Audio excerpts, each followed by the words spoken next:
This podcast is brought to you by Free Buddhist Audio, the Dharma for your life. Our work is funded entirely by donations from our generous listeners. If you would like to help us keep this free, make a contribution at freebuddhistaudio.com/donate. Thank you, and happy listening. Thank you very much, Vidyadhaka. It's very good to be with you this morning on this Going for Refuge weekend for men who want to be ordained into the Triratna Buddhist order.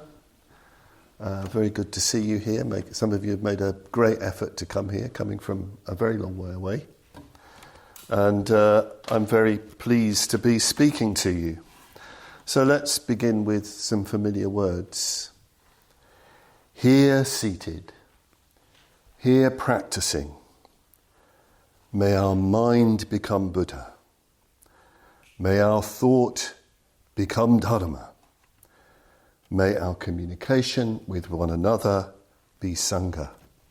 So we recited that last night. It was part of the dedication ceremony. We recite it at the beginning of every retreat that we have here, just to remind us of what we're doing and what this place is for, not just the shrine room, but Padmaloka and being on retreat. These verses, of course, were composed by Bhante back in 67, I think, around that time, when he dedicated the Triratna shrine in the basement of a Japanese shop in Monmouth Street in Covent Garden, tiny basement. And Bhante wasn't satisfied with sort of traditional dedication ceremonies. He wanted something special for that place. So he composed that dedication ceremony for that time, that moment. It's interesting that place now, that shop is a high-end perfumery, Miller Harris perfumes, which I think is in a way very significant because Bhante had a great love of perfumes, and he loved the metaphor of the mutual perfuming of samsara and nirvana found in the Awakening of Faith in the Mahayana, and did that wonderful lecture, actually, The Mystery of Human Communication, which begins with a whole discussion about a pure Buddha field where the Buddha in that Pure Land communicates entirely through scent, entirely through fragrance. You just sit under your jewel tree and you just get these scents coming through, and somehow the Dharma is communicated. It's a really important lecture. Anyway, to come back to this verse, here seated, here practising, may our mind become Buddha, may our thought become Dharma, may our communication with one another be Sangha. These are very, very profound phrases, actually. I've often thought they need a lot of pondering.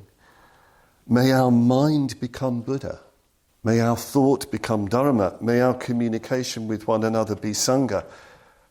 That last phrase comes out of the first two phrases. You can't understand what communication is in the Sangha, the way Sangharakshita talks about communication, without the phrases that have gone before. There's a lot of talk about communication, a lot of emphasis on communication. You know, over the years in the movement, there's been lots of people taking up quite a lot of secular techniques to do with communication, which have been more or less helpful. But the communication that he's talking about is the communication that comes out of those who are trying with great dedication, with total dedication, to create the mind of the Buddha, to enter the mind of the Buddha, to transform their mind into the Buddha, to become the mind, to make their mind the Buddha mind, to make their thought the Dharma. If you're not doing that, you do not have the communication he means by the Sangha. You belong more to a group of nice, friendly Buddhists, but you're not really communicating in the way he's talking about it. which makes the whole idea of communication a kind of mystery. You know, we use this word communication. It's one of the great words of our age, isn't it? You know, all the methods now of communication, and all the different modes of online modes. But actually, they're not about communication. Not really. They're methods of mass non-communication very often. Communication, he means more like a kind of communion with the being of another based on absolute reality. That's what communication really is in the end.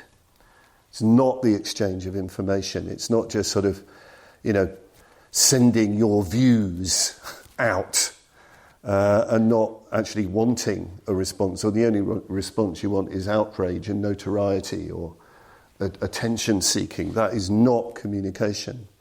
It's this deep, profound meeting, human meeting.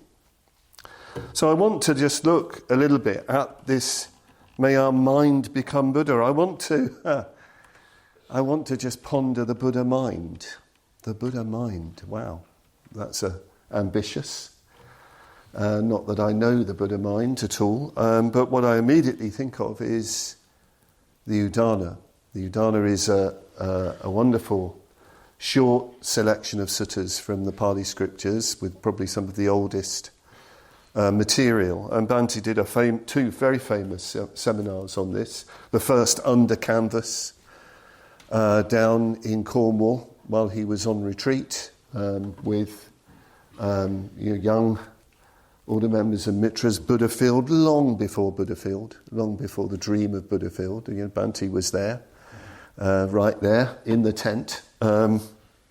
Lovely stories about that he'd come over, lead this incredible... There's great photographs of him actually leading that study, black and white photos with his long hair and, sort of tweed jacket and jeans and very different Bhante. And apparently when he'd leave each day, each evening, an owl would appear on a branch.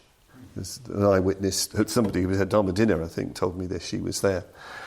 This owl would appear and just sort of look at them, these young people, and they thought, it's Bhante's keeping an eye on us, It's the way we thought in those days. But in these seminars, the opening suttas are called the Bodhi suttas or the Bodhi tree suttas. And they describe the Buddha. The Udana is interesting because it starts from the Buddha's enlightenment and then various stories post-enlightenment up to just before his parinibbana. It's a really interesting collection. There's a wonderful seminar on this in the Complete Works. Wisdom Before Words. Wisdom Before Words, I'd recommend that. But what the text says, that the Buddha is seated beneath the Bodhi tree for 7 days and 7 nights unmoving, enjoying the bliss of liberation, the vimoksha sukha, the bliss of liberation, the bliss of nirvana. He's just attained the highest. He's just attained enlightenment.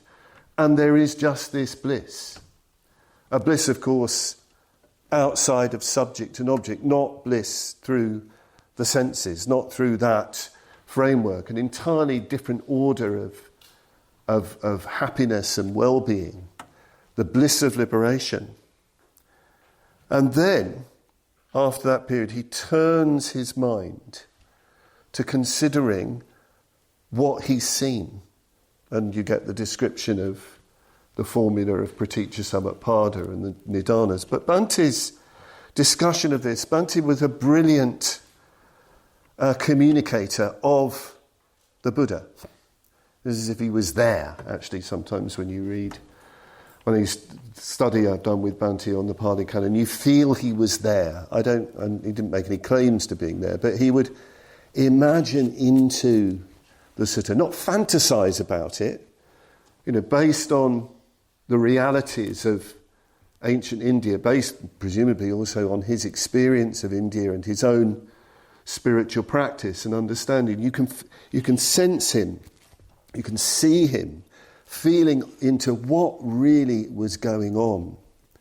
And he talked about the Buddha being like a kind of shaman, like somebody who's gone out away from the tribe, who's in the forest, discovering new modes of consciousness, new modes of being, entirely unprecedented, to bring back to others.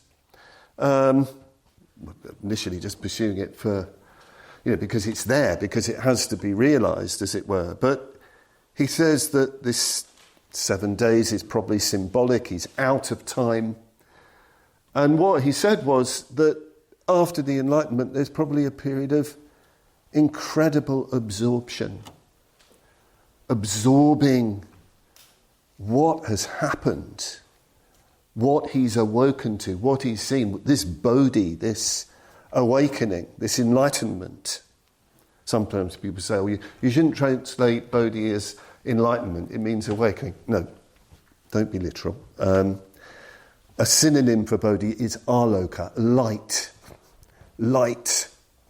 It is an illumination, a brilliance. So there's this absorption, and then he said, it's then as if a sort of slightly, and he puts this in heavy single inverted commas, don't take it too literally, in a way the lower mind starts to function. More, it's not so much thought. When it says, may our thought become Dharma, at first we don't really have language for this. How does a mind which is outside of time, space, conceptualization, any kind of conditioned structure, how does that then start operating? How does it start to articulate to itself what it's seen? It's very, very subtle. It's not gross thought. And yes, there's this sense of what he articulates to himself is this vast becoming in one flash. This vast becoming. Which for everybody is involved in suffering, involved in the endless toil of repeated becoming, but also a becoming that leads to liberation. So that's what he's talking about when he expounds that in the Udana, this sense of the Buddha moving from that, the mind which is, the Buddha mind, which is outside of time and space, conceptualization, even analogies, moving into, in a sense, speech, thought, intuition, to articulate to himself what this is. And of course, thank goodness, he's articulating it to himself, because that means he can then articulate it to us. He can articulate that to his disciples, the Buddha mind shining through. And of course, we know that the Buddha, after the Enlightenment, eventually did communicate the Dharma. This movement, if you like, from sort of lower to more particular, higher to more particular levels, is found in the Mahayana, in the Bodhisattva tradition, especially because the Bodhisattva is especially concerned with communication. It's called the practising. It's one of the aspects of a Bodhisattva's skillful means. And it's a very, very important teaching. The practising here means something like special knowledge, special wisdom. So first there's Dharma practising, which means the special knowledge of reality. Reality unmediated by any concept, any notion. And it's particularly emphasized that this is the realization of ekayana. Not as an idea, but that this deep realization that all Dharma leads to enlightenment, if it's really Dharma. A Bodhisattva knows that, not by saying all is one as an idea, as a concept, but the Bodhisattva knows what something leads to. You get in the letter and the spirit. Dharma practising. Then there's Artha practising, which can be translated as special knowledge of meaning, and it's seeing the Buddhist doctrines, the Buddhist formulations, the classic formulations, as expressions of the Dharma practising, as expressions of that enlightened mind. You know how how the Dharma, how that realization of the one way to enlightenment in itself, as it were, how that is expressed in Pratitya Samutpada, the Four Noble Truths, all those classic doctrines. Very, very important when you study Buddhist doctrines, that you realize where they're coming from. They're not philosophical speculations. They have nothing to do with philosophical systems. They are all the expressions of the Buddha mind. And you need to intuit that Buddha mind. You need to ask yourself, how is the Buddha mind being expressed through this particular doctrine, this particular teaching? But then you have nirukti pratisamvid, the special knowledge of etymology. What is being got at here? What are the words that convey the meaning? A bodhisattva is supposed to have incredible skill with language, conceptual language, metaphorical language, exceptional skills in poetic language, in logic. In India, during the heyday of Buddhism, bodhisattvas were supposed to be great communicators, being able to sort of kind of draw on anything to communicate the Buddha mind through the doctrine. Very, very important area, this whole area of what do words do? What can words do? But then even more, it goes a bit further, you then have pratibhana pratisamvid, which means special knowledge of courage. Courage, which means that you know the exact words at the exact right time for the particular individual or group of individuals you're speaking to. In other words, you're absolutely in tune with what's happening, the atmosphere of the room, what's happening to the person. It's no use trotting out Buddhist doctrine, with fancy words, if they don't land. If the other person can't hear them, they can't receive them, they can't take them in. You have to be really tuned up to do that. And of course, you can only really learn that actually through learning how to communicate, learning how to be with people. It's a very, very rich area of practice, this pratisamvids. This is the Bodhisattva's skillful means. And of course, he's not carrying it round in his head as a doctrine. It's his very being. He's coming out of the Buddha mind. He's coming out of doctrine as an expression of Buddha mind. He's coming out of a sense of what words can do, of what language can do. He's coming out of deep connection with the world the world he's in and the people that are in that world in their particular time and place. So from this you can see, in many, many ways, Buddhist tradition is entirely to do with communication, in this sense, a pouring out of the Buddha mind. It's all communication, nothing but communication. Even if you're a hermit meditating, it's still all about communication. We have Milarepa up there. I sit up there, so I'm very aware of old Milarepa with his disciples, Rechungpa and Gampopa.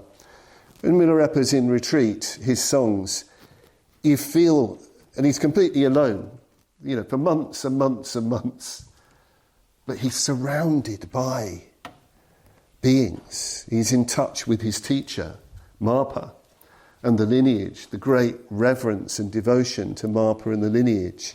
He's aware of sentient beings. He's aware of the local deities.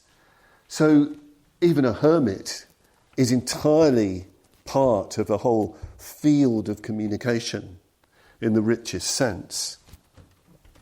You also find the link to the Tibetan tradition, the three lineages or the three transmissions that are found in the Nyingma school.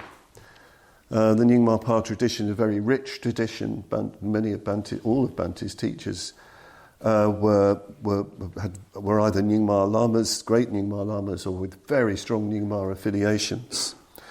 And Bhante's talked about the lineage described in the Nyingma tradition. First, you have the mind lineage of the jhinas.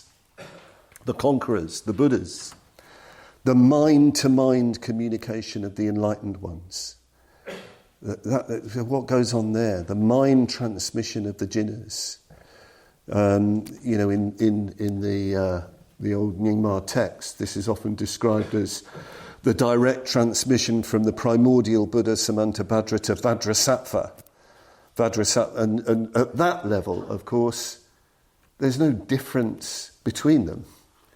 You can only have the mind transmission of the jhinas if you are right on the edge of Buddhahood.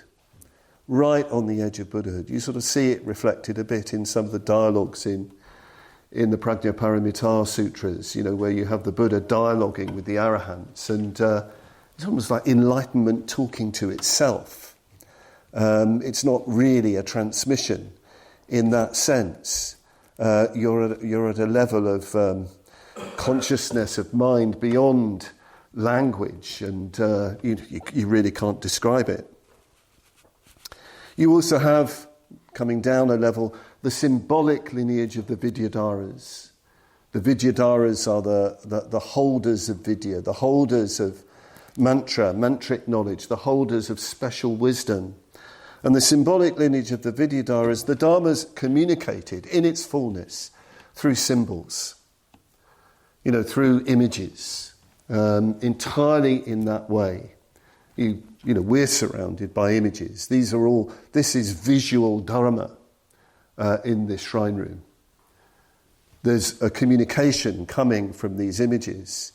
So the Vidyadharas do this. The great tantric teachers, Padmasambhava, the communication of the Dharma will be through a mudra, through a hand gesture, or the showing of a particular symbol. Perhaps we're most familiar with this from the Zen tradition, the Chan tradition, where they say the origins of Chan comes from the Buddha in a great assembly, holding up a golden flower, completely silent. He holds up a golden flower, and Mahakashyapa understands, obviously not conceptually, the golden flower symbolises, not like that, no.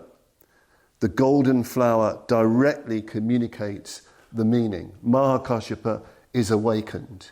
The transmission happens.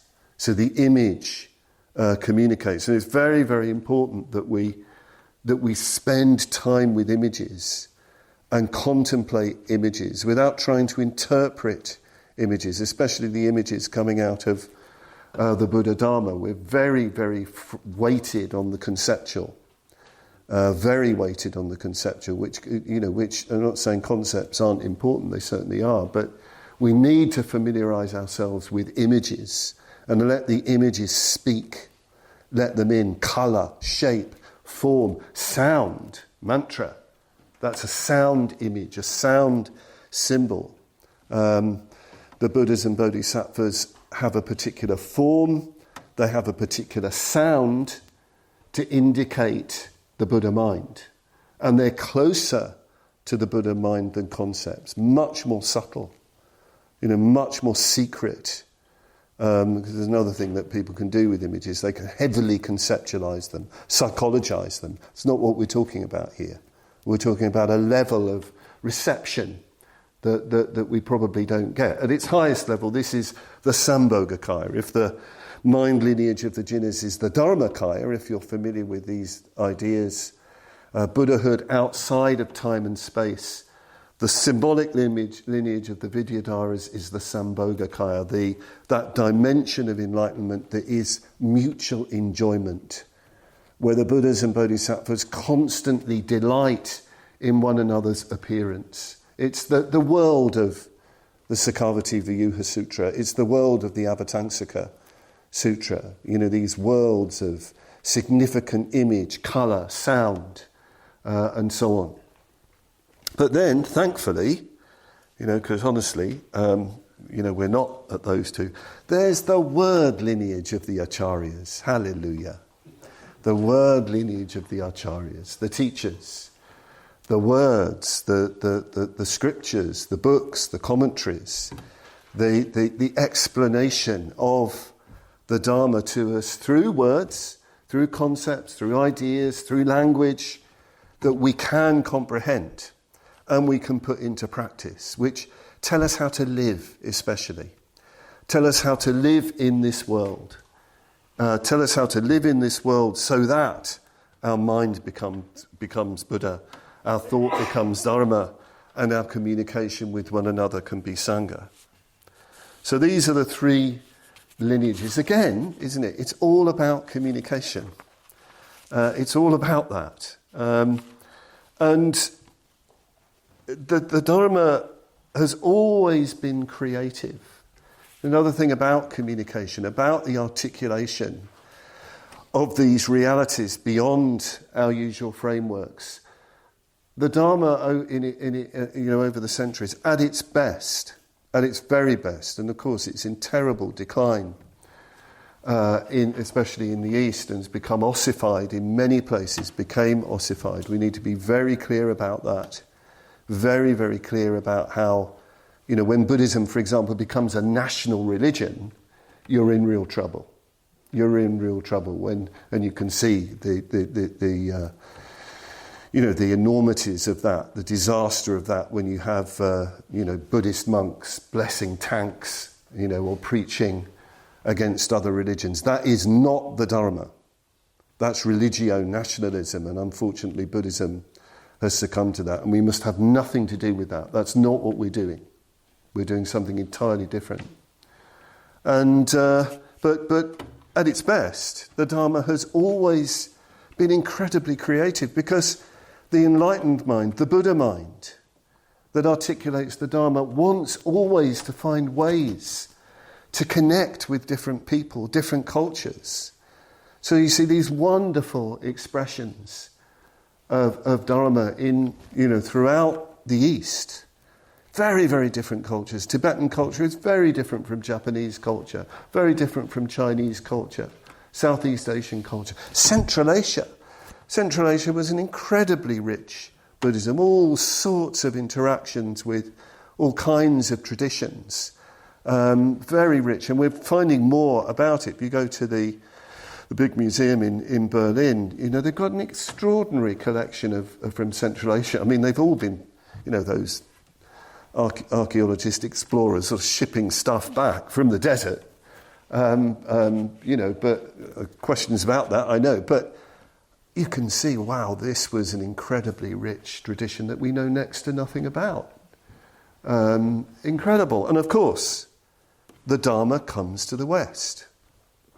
And I'd really recommend reading Bhante's memoirs, Moving Against the Stream, and sort of late writings, and also Nagabodhi's book, The Boy, the Monk, the Man, because you see someone bringing the Dharma, bringing the Buddha mind. Yes, I'd say that, a feeling for the Buddha mind at least. I know we're certainly not saying Bhante's enlightened. He wouldn't allow that.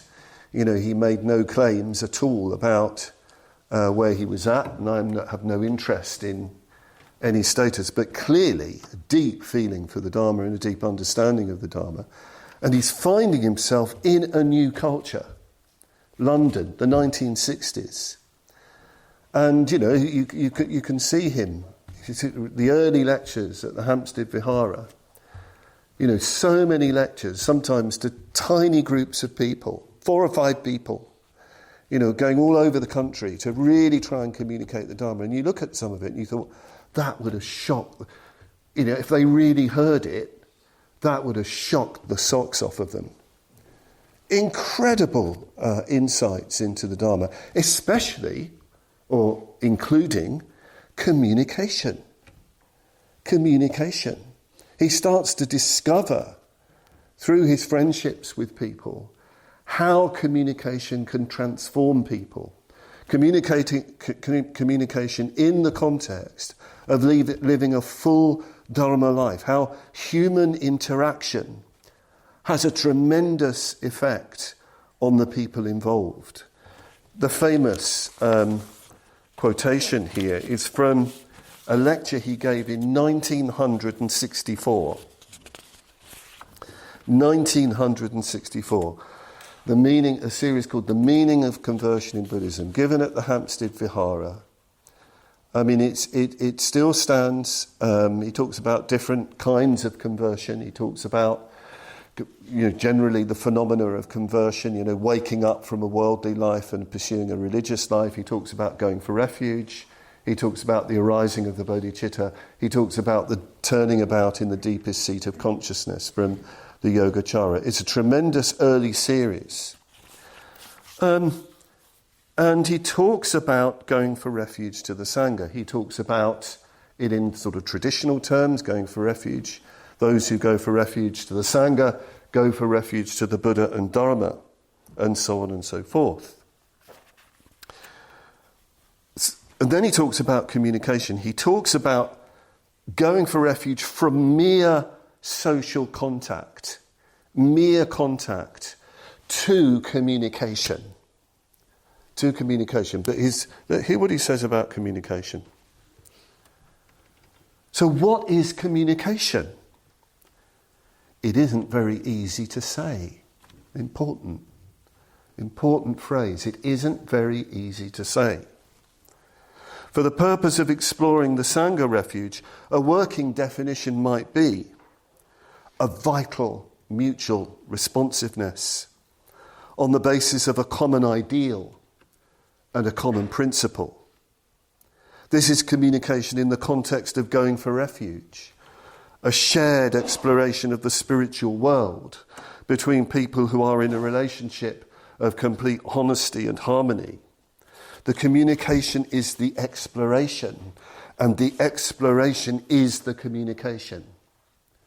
The communication is the exploration of that spiritual world, and the exploration is the communication. You just have this sort of vision of people, involved in this world together, in harmony, in complete honesty, and vitally responsive to one another, vitally responsive. Sort of, it's flashing between the people involved. It's vibrating between the people involved. In this way, spiritual progress takes place. It may not be clear exactly how it happens, but happen it certainly does. And then he goes on to talk about, it could happen between teacher and disciple, between the Kalyana Mitra and their spiritual friend, and so on and so forth. It could happen between people on a similar level of experience. I think here, again, is a major insight of Bhante's, because he's in a world where teacher-disciple is what's emphasised. He's saying, yes, you do need the more experienced and the less experienced. You do need to be in contact with people who are more experienced than you. But he's validating, if you like, the importance of peer friendships, peer communication, and the value of that for spiritual transformation. But then he says, of course, beyond a certain point, there is no question really of any sort of mutual relationship at all. In the process of communication and going for refuge to the Sangha, a dimension is eventually reached in which distinctions between the people involved no longer have any meaning. Such distinctions have been transcended. So he's talking about Sangha here as the realization of, if you like, non-duality, going beyond self and other, because you're exploring the Buddha mind and you're exploring the expressions of the Buddha mind through the Dharma together. It's a very, very high level of communication, but you won't find this teaching in a traditional Buddhist text. It's certainly implied. I mean, if you mine it, this is Bhante articulating something in the world he's in. He's discovering. It's a Dharma treasure discovered in the now, in the moment. And this is really important and really exciting, that we don't stop that journey of discovery. I want to start drawing to a close by talking about how we might approach communication. I sort of was thinking about steps, if you like. Don't take this idea of steps too literally. I sort of want to do something which, well, how do we practically start to enter this vital mutual responsiveness? How do we open up to the transmission of the Dharma with one another? And the first word that came was courtesy. Courtesy. I love the word courtesy in the sense of a friendly welcome to one another, in the sense of politeness, in the sense of being pleased to meet someone when you meet them, say, on a retreat, when you meet them anywhere, but especially perhaps within the context of the Dharma, and you're going for refuge groups, in your chapters, in your classes and so on, and of course anybody you meet on the street and so on. Courtesy, friendly welcome, you're pleased to meet them. You want to welcome that human presence, those human presences into your being.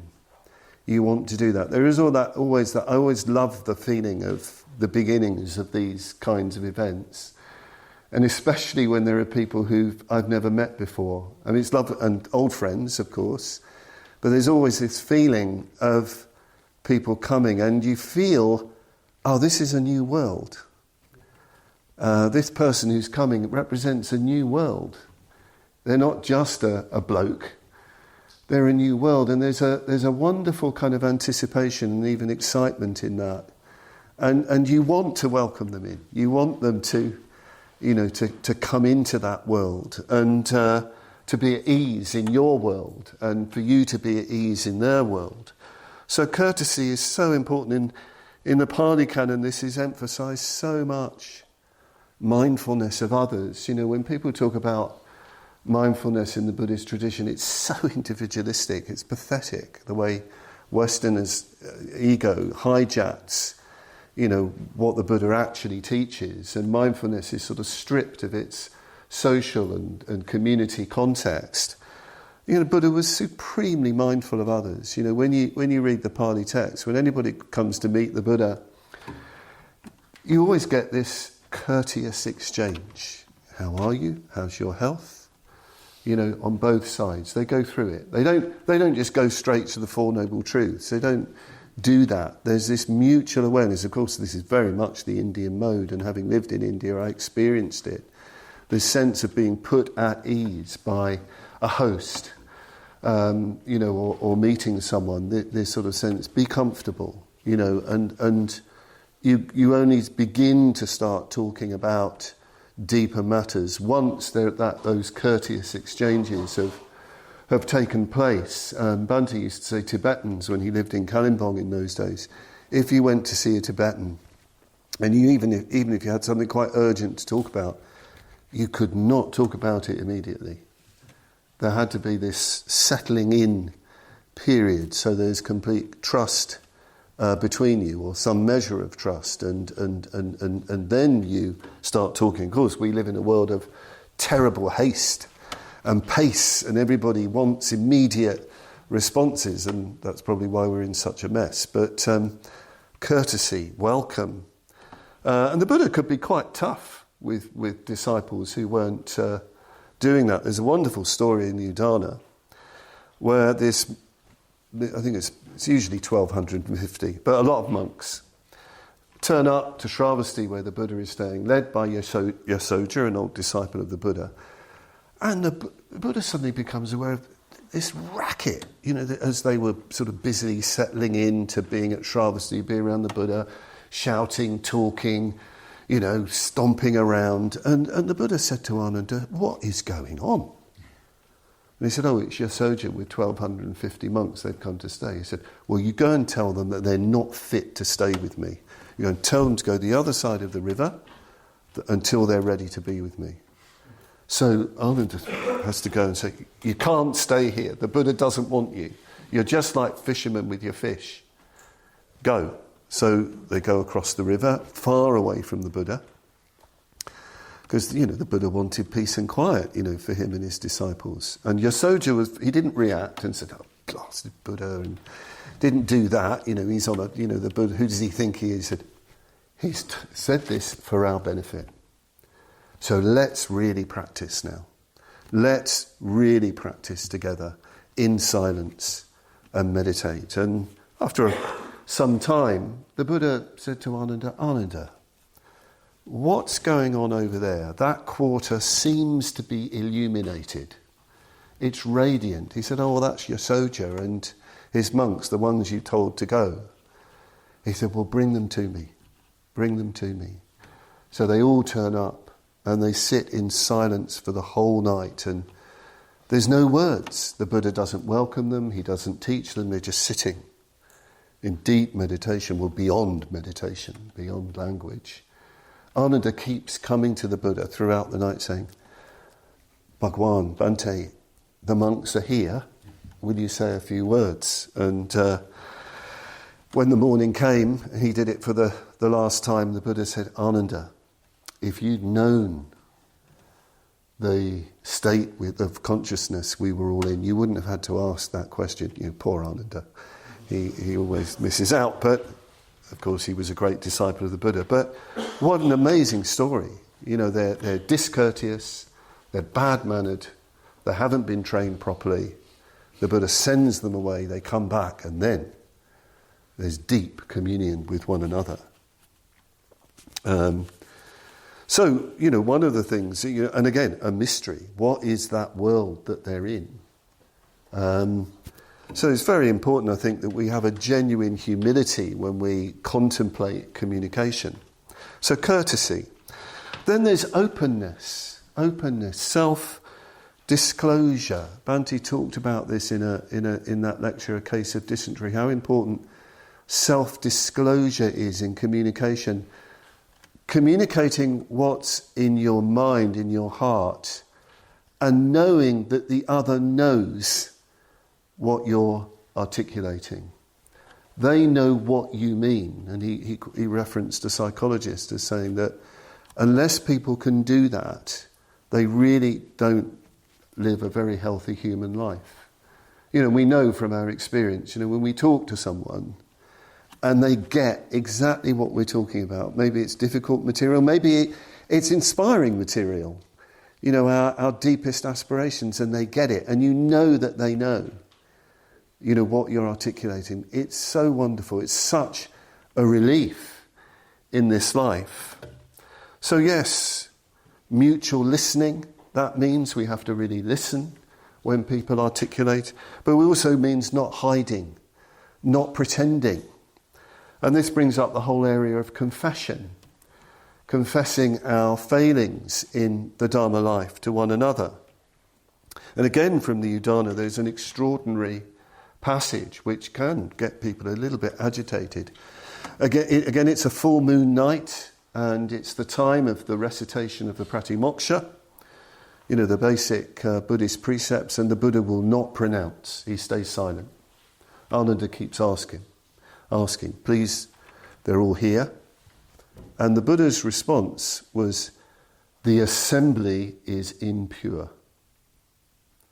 Because there was one monk in the assembly who was, as the text says, I mean, you know, the Pali Canon can be quite bold in its statement. He was a rubbish heap of filth, and he was just pretending to be a monk, covering up his faults, but he would not confess the faults. And in the end, Moggallana, with his psychic powers, saw which monk it was and marched him out of the assembly. Then the Buddha could communicate. And then he could communicate an incredible teaching on the Dharma. The Dharma as the great and mighty ocean, which includes the Dharma like the great and mighty ocean, in the same way that the great and mighty ocean throws up a dead body onto the shore. In the same way, the spiritual community, the Sangha, ejects someone in the Sangha who is not really part of the Sangha. They're just pretending to be a part of it. I mean, crikey, that's quite strong stuff, isn't it? And at the end, the Buddha does this very sort of paradoxical udana. It rains through what is covered. It rains through the thatched roof. So open up the thatched roof, then it won't rain through. Saying that, well, if you open up, you won't get wet. There won't be a disaster. And there's you can read in an old Mitrata the transcript of the seminar extract on this. And Bhante was really going on about openness within the Sangha, within the young order at the time, talking about the importance of people really being open about what was going on with themselves, with one another. And one of the order members said, well, I've had the experience of being open and somebody using that openness against me. And Bhante said, well, I would suggest you haven't been fully open if you're so bothered about what somebody does with your openness. Yes, somebody who uses your openness against you, they're a real rat. Bhante didn't mince his words. They're a real rat. But if you're really open, if you've really renounced the fault, which is what he's talking about, you don't care. You don't care. That's their business. What you care about is truth, is honesty. And he said, if people are sitting around not being open, not being honest, not being truthful, well, you have a very dead atmosphere. You don't obviously have this mutual exploration in complete honesty and harmony of the spiritual life, of the spiritual world. And of course, that means it's not just about being open. You also have a tremendous responsibility when you listen, when you hear, when you take in, when people are sharing very tender areas of their life. It can happen in the ordination process. You know, people can start feeling very uneasy that they're not really doing it. I've seen it on going for refuge retreats in a group. Somebody, you can see they're troubled, they're blocked. And they say, I don't think I'm good enough for this. You know, I'm a fraud. I'm not, and then everybody else in the group says the same thing. So everybody breathes a sigh of relief because the person's finding it difficult. You know, it is difficult. The spiritual life is difficult. You know, it's hard to live the life dedicated to realising the Buddha mind, realising, you know, the turning all thought into Dharma, communicating in this way. But if we don't have this atmosphere of openness, well, it's interesting in the story, the Buddha could not teach. He couldn't communicate the Dharma because somebody was so resistant. You can feel that sometimes. Felt it in study groups sometimes. You know, well, there's no atmosphere here for really communicating the Dharma. There's sort of resistance of one kind or another, and you can't sort of get through, no matter how hard you try. But if there is the courtesy, if there is the openness, then there is gladdening. There's a beautiful text by Nagarjuna that says, just as in the same way, farmers are gladdened by the clouds that come at the end of the hot season, when the monsoon begins and the rain falls. In the same way, the Bodhisattva gladdens beings with the Dharma in all kinds of ways. Within the Sangha, we gladden one another, not by sort of stroking each other and saying, oh, you're a lovely bloke, and aren't we wonderful? Yes, we're better than everybody else. No, gladdening through really positive communication, really skillful communication, really enriching communication. Another aspect of a bodhisattva's skillful means is priyavadita, loving speech, where Bhante says that loving speech is the expression of your delight in the being of another, your expression of delight in their potential, which is beginning to be actualized. You love that. You speak to that. You communicate to that. You take that seriously. You gladden the person. It's you look with that gaze. You look, if you like, with Padmasambhava's gaze. Padmasambhava's gaze is that gaze. It's that intensity of love, of really seeing into the being of the disciple. And of course, that gladdening presence can be very scary sometimes.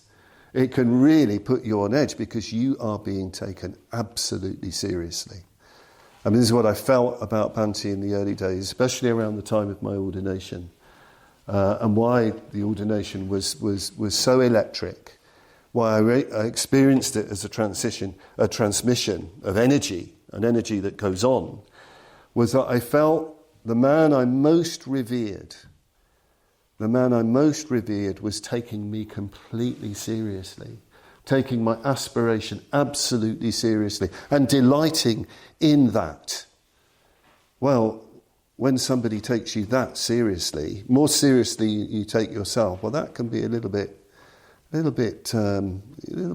scary. I remember before I was ordained, travelling back on the last train from Brighton to London with Bhante. We'd been down in Brighton. He'd been launching what was the 1,000-petal lotus in Brighton. He'd done a sort of slideshow at the Friends meeting house in the lanes of India, and he'd launched the 1,000-petal lotus, and I was with him for all sorts of reasons. And yeah, we got the last train back, and it was an interminable night journey through a stopping train, from Brighton to London seemed to take forever. And so Bhante, we sat down. Bhante clearly so interested in conversation. I mean, I wouldn't have been able to say anything anyway.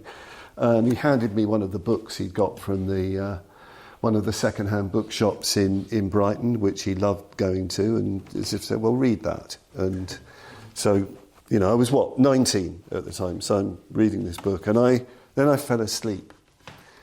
And every so often I'd wake up on this journey through the night. I'd wake up, and Bhante was leaning on the edge of his seat, and he was looking at me like this, with this incredible expression of sort of delight, and I can't sort of describe it, and that's weird. But it was as if I was really being seen. I mean, it was around the time he told me he would ordain me, and almost as if my soul was being seen into. A remarkable experience. No words, nothing. Didn't talk about it. But yes, that's what happened. Well, we have to do that for one another. We have to gladden one another by really communicating our delighted sense of their presence. And then finally, if we're going to have this kind of communication, there needs to be fidelity. Fidelity, complete faithfulness, total faithfulness, absolute faithfulness, through time, beyond space. Bhante gave a wonderful lecture called Fidelity. I think it's one of his most important lectures, where he talks about dwelling more on the mental pain, not mental in the sense of ideas, but the more on the level of consciousness, not being so boundaried by our sense experience, so that you have a continuity through time and space with your ideals, with other people. You're just constantly aware of them. I have friends in the order, throughout the order, that I might not have seen for years on end, but they're in my mind, they're in my consciousness, and I know I'm in their mind. And when we meet, it's not as if it's as if we met yesterday. I've had a number of experiences like that. It's what the Dharma does. You draw together more on the spiritual plane. I remember once asking Bhante, do you think of your teachers? He said, I don't think of them. They're there. They're just there, even though you might not have seen them for years on end. And Bhante had important realizations in the early days around this area. So when he did that retreat on the top of a cliff in a chalet down in Cornwall, when he went away from activities, he had a very strong sense of the presence of the order. He said he wasn't thinking about them, the order was there. And out of that came the order metabhavna. Every month, when I was ordained, every month you had to do as a religious practice. Nobody told you it was a religious practice, it just felt like it, a sacred practice. And in those days it was the first Friday of every month, 7 o'clock in London, in Britain, order metta for all order members. And you felt the presence of the order. And when I lived in India with Lokamitra, when we first went, we used to get up at midnight to tune into the Order Metta in Britain. We were so keen on doing that, and in being part of that, because we were really trying to get things going in India and tuning into an entirely different culture with all the courtesy that we could muster and humility. And also, I think it's around this time he started to talk about the order as being the expression of the 11-headed and 1,000-armed Avalokiteshvara. We have an image of great compassion, Mahakarunika here, that within the order, every order member should aspire to be a hand of Avalokiteshvara with their particular qualities going out from the bodhicitta, from the Buddha mind of wisdom and compassion for the benefit of all beings. But we're united, we're harmonized in and through that consciousness, that vast consciousness, that consciousness beyond self and other of bodhicitta, of wisdom and compassion. Doing this for the benefit of all beings and for the happiness of all beings. That's why we have this kind of communication, for the benefit of all beings, for the happiness of all beings. If we can create a community characterized by the communication that Bhante has indicated, then we can really do something. Then we can really do something for others, for this world riven with so much conflict. We need to break the cycle of hatred, the cycle of violence, by being a community characterized by this quality of love and communication. Thank you. We hope you enjoyed this week's podcast. Please help us keep this free. Make a contribution at freebuddhistaudio.com/donate. And thank you.